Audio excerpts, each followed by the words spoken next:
Good afternoon, and thanks for joining us for Living Local, your lifestyle show for all things Charleston and beyond. I'm Ashley Meservey.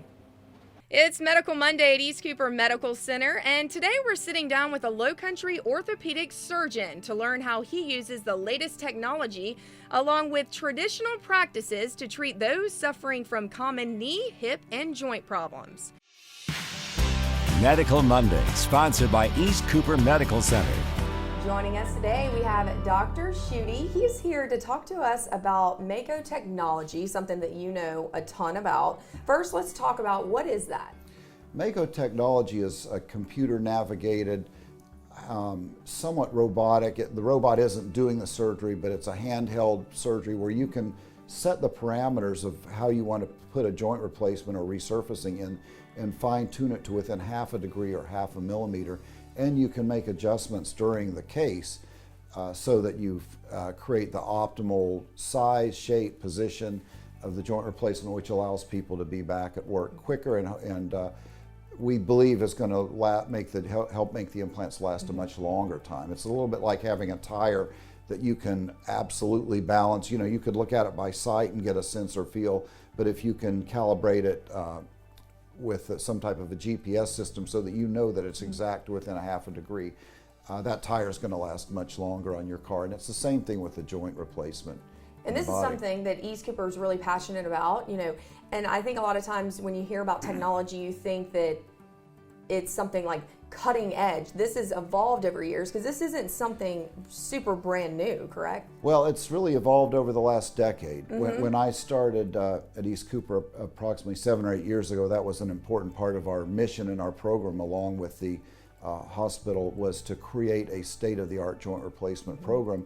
And part of that was having the highest quality, the highest standard of implants available, the longest lasting implants, but also having the tools, the Mako technology, the RadLink, which is another intraoperative computer-guided system that allows us to determine exactly how the implant is positioned in terms of its relationship to the bone, and again, giving a higher performance and a longer lifespan. And so talk about, though, how it's evolved as far as, you know, getting your hip replaced, and it's not what it used to be, though, right? It isn't. And if you go back generations, and South Carolina actually has one of the longest histories in hip and knee replacement, going back to the 60s. Some of the earliest hips were developed through some of the pioneers in South Carolina. But it used to be a procedure where people were in the hospital for 4 or 5 days.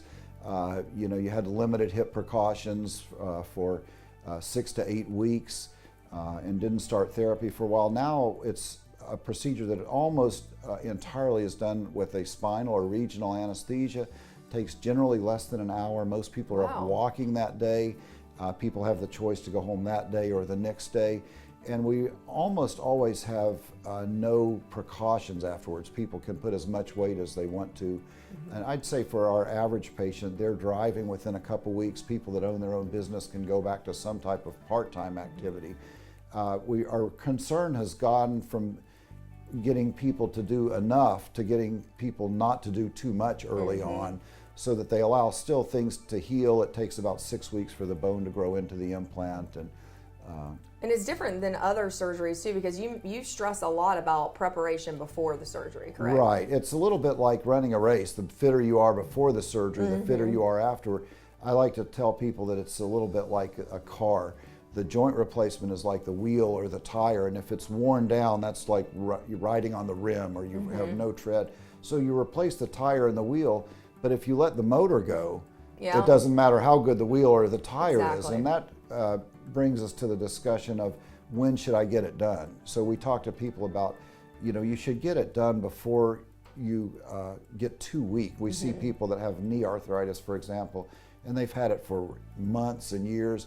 They're favoring that leg, and so they find it's causing all kinds of other problems, right? Well, you can see even with their clothes on that muscle is shrunk, and that leg is a lot smaller than the opposite leg, which they've been using for support. And at some point, if you let that go long enough, you cannot rebuild that muscle to the previous state, no matter how hard you try. So we like to get people taken care of while they still have a adequate muscle strength. Because here at East Cooper, you want to, treat the whole patient, and you don't want to just automatically say, all right, let's get you into surgery, right? Correct. We We look at a number of factors. Smoking, for example, if somebody smokes, that increases the infection rate significantly, so we encourage people to stop that. We look at their dental work. You don't want to have major dental work a week after you have your hip or knee replacement, or because that puts bacteria into the system and can cause a problem. We look at diabetes and your A1Cs. Sometimes losing weight and stuff too. Losing weight, making sure you don't have any other significant medical issues. We like to get people in as optimal health as possible before the surgery. Ideally, it's a surgery that should last a lifetime. We really think the implants and materials are good enough that it should be about a 40-year process. So, and I think, just getting in early and just getting the information, don't go on Google. Come to the experts and ask. And find out if it's really even what you need. It may be that you have something simple that doesn't require a surgery that can be treated and get you back to full activity. The main thing is to allow people to be fully active. We kind of tell people, it's like the thermostat in your house. If the house is cold, you can turn the heat up and sleep all night, or you can toss and turn and then get up in the middle of the night and turn the heat up. You're going to turn the heat up. You might as well do it sooner and enjoy the benefits longer. Oh, I love that. All right, well, Dr. Schutte, thank you so much for having us. And for more information, head online to eastcoopermedctr.com.